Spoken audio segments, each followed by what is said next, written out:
Thanks, everyone. Good afternoon.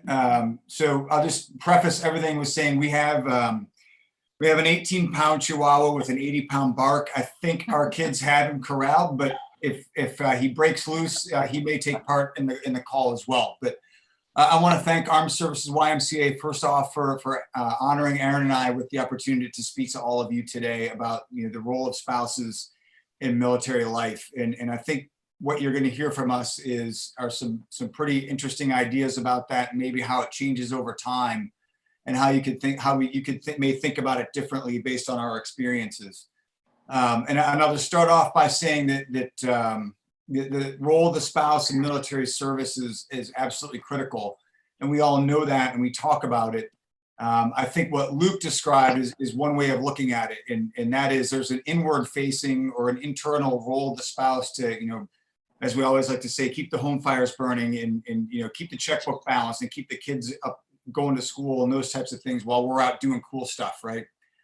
But I would also, as you go through the afternoon, maybe think about one other aspect of being a military spouse, and that being an outward facing role that our spouses play. And the easiest way for me to explain that would be, if you've ever read the book Gates of Fire, and there's a vignette at the end of that book that's about the Battle of Thermopylae, and Leonidas taking the 300 out to fight the invading Persians.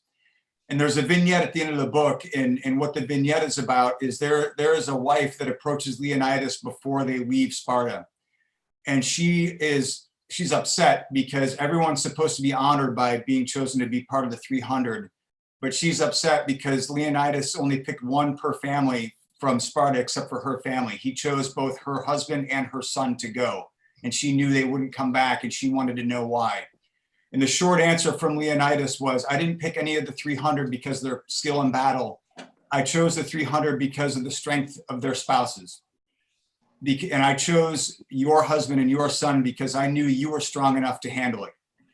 And that really struck me as something that was important, because I think, over time, especially as you stay in longer, I know for Erin, with you guys, she has taken on a much greater role as an external face to the deploying service member. And for us, in so many ways, Erin and other spouses, they are the face of the Marine Corps to the nation when we deploy.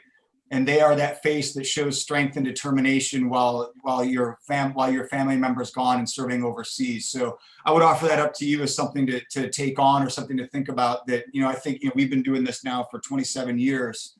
And that's something that we didn't really come to terms with for quite a while, that there's that external face of strength, whether it's out to the community or sometimes even within your own units, where they look to spouses that, no offense, have been around a little bit longer, and they look to them for leadership. And that's nothing that you ever signed up for. So I can congratulate you for it, and, turn it over to Erin. Okay. Well, to start, let me just say that before COVID, one of the last events we went to as a couple was actually an Armed Services YMCA event. And this is interesting that this is our first real event back after COVID, or mostly after COVID. But I have to say that at that event before quarantine, my husband made a little dig at me. And so I'm hoping that maybe during this opportunity, I have a chance to give it back. He was talking about the average age of the military personnel here in San Diego County, and it was a very young age. And in the middle of his speech, he paused and looked at me and he said, "Honey, you're well above average." So now it's my turn to give back. But to play off of what he had said, the fact is I actually don't always feel strong. Throughout the years, sometimes what I've told him is, can you stop treating me like a Marine? I'm a woman. I want to be soft and I want to break, and I don't always want to be hard and tough and to do it. I think it's very normal. I don't think it's spoken around. I don't think it is spoken about often, about how we are fragile still. There is this image that we're supposed to be all of these things, and I don't think that that's really what we always really are.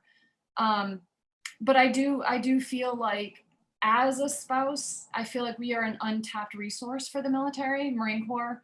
We're in a very strange position where I'm not an employee. I don't get a paycheck, but there is an expectation of me.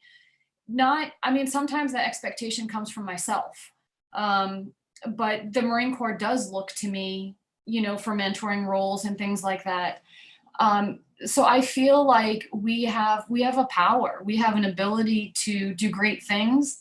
And I think it often gets overlooked, even by ourselves. Sometimes I think we bypass that, and we need to kind of pause and to go back and really look at what we can do. I think one of the things when we were asked to do this, one of the things we were given a couple topics, talk about your success as a couple. I don't know, I guess it's a success we're still married. So there's that. I'm going to ignore the dog. I think to talk about our success as a couple, when this first came out, I quickly made a list of like all the things that just came straight to the top of my head. For me, I think our strength as a couple comes from the last 6 months, and respect for each other. That's always, excuse me one second. In fact, the chancellor. Sorry. There he goes. For me, success as a couple comes from faith and respect. It comes from patience. A lot of times I feel like we grow together as a couple through hard times both within the military and within our personal lives. But I also think sometimes we actually grow individually when we're apart. So he'll be on deployment and he'll grow, and I'll be home alone and I'll grow. And then he comes back together, and there can be friction. And I think that's where patience comes into play. Like, I wasn't part of that. You weren't part of this. And how do we come back together as a couple? I think another tip for success has been arguments. And that's not something that's often talked about in military. It's like a very polished, pretty image of the military family and the military spouse. But I think for me, arguments or disagreements have been very important, because that's how we really get to know each other's boundaries. And I'm not okay with that. When you do that, it makes me feel like this. And I'm me, and I prefer it to be this way. And this is what I look to you for. And I think that's really been a big part of how we've gotten tighter and tighter together. And then, the last thing about arguments too is I feel like military life is, I tell my civilian friends that I feel like the average civilian life has peaks and valleys and is pretty much hovers along a balanced line. I feel like military life it's very sharp, very high peaks, very low valleys. And I guess if you average it out, it still kind of has an average line in the middle as well. But we have high highs and low lows to travel. And those can cause a lot of distress. They're incredibly rich experiences too. You get it all. But in the tension that comes through military life, I feel the image I have in my head is like a boulder plopping into a body of water, and it causes ripples. And the closer to the boulder, the bigger the ripples. And then as time passes, the ripples get smaller and smaller. And I really definitely feel like that has been very common in our marriage. We're coming up on a move, so the ripples are starting to grow.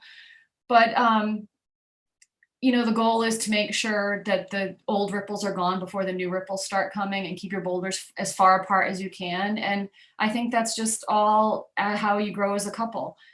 And then the last thing I think has been huge is humor. And I have it, you don't. So it's very important that it exists. Which also goes into the next thing I wanted to say. We are husband and wife. We are very, very different people.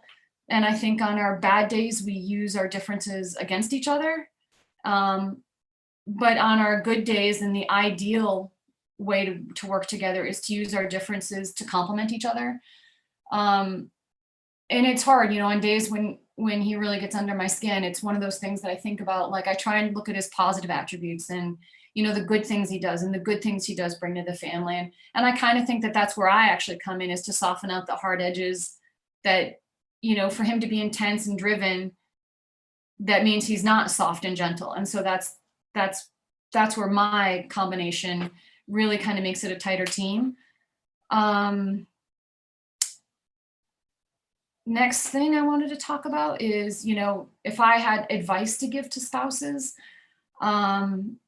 I would say it's actually pretty simple. Be kind to each other. Just kindness.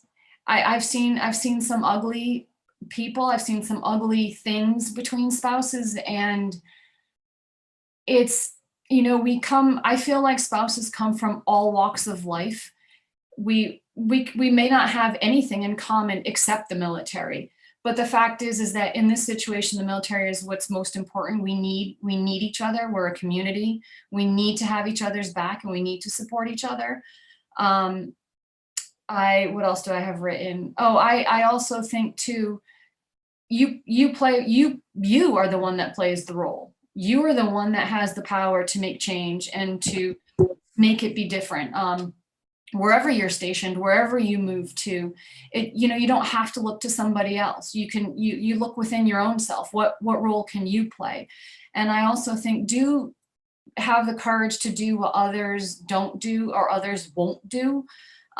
So definitely reach out to people, connect, get involved, attend events, talk to other people. It's when you're the one on the receiving end, it's amazing how much of a difference that can make. We were stationed, my husband, I had some health issues, and my husband was going to do a 1-year unaccompanied tour in Okinawa. And so he moved us on base in Norfolk. And I didn't know my neighbors. I mean, he plopped us there and then he left. And the day we moved in, one of my neighbors on one side of me came over, introduced herself. She had a Stouffer's frozen lasagna and a bottle of wine. And she's like, welcome, we're here for you.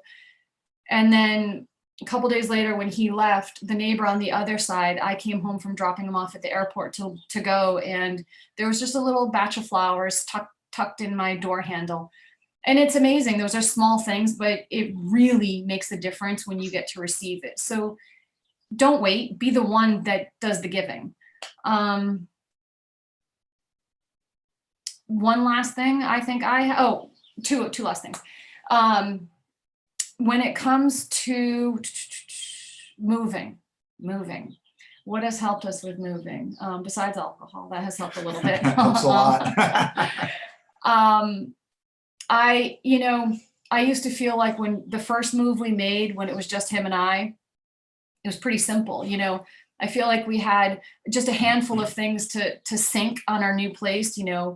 Where's our church going to be? Where's our social going to be? Where's our fitness going to be? Where's our professional going to be? And so there were like 5 things. But then our family grows, and now we have 3 children. And so it's my 5 things, my husband's 5 things, and those 5 things for my children. So now it's 25 things to sync. And, it's essentially impossible to have 100% success on syncing all 25 things. So the goal is to, I don't know, what do we shoot for? I shoot for as high as we can get. I mean, Happiness. I think Chesapeake for us is probably a 40%, which is why none of us even talk about living there. Yeah. But each move we learn, like, what can we do better? I'm like, we really, punted it on that one. We're here for 2 years. We're temporary residents. Let's get right into the heart of where we think we might want to live and be with other people and connect. So I shoot for 85%. So I think that's a pretty good hit. I shoot for what you shoot for. All right. Because the happy wife's a happy life. Yeah. And then the last thing is, I think my advice to spouses would be to always have gratitude. And it's a good life. It's a rich life. It's something to be proud of. And I love being a patriot. I love being an American. And I love that I've been able to be a stay-at-home mother, because that's been important to us, but yet still have a professional kind of capability as a wife, and giving to other people and giving to the community. So. And I think, what amazes me is that, when I listen to Erin speak, we didn't plan this, and I mean, I married you for who you were, but it wasn't like we were in 1999. We weren't planning on being here right now. So, it grows over time, and you just go with it. So You do. And the whole, people say, oh, you know what you're marrying into. I'm like, no, I still don't know what I'm married into. Yeah, but I don't know, I think that's it. Yeah. I want to see more spouses making change.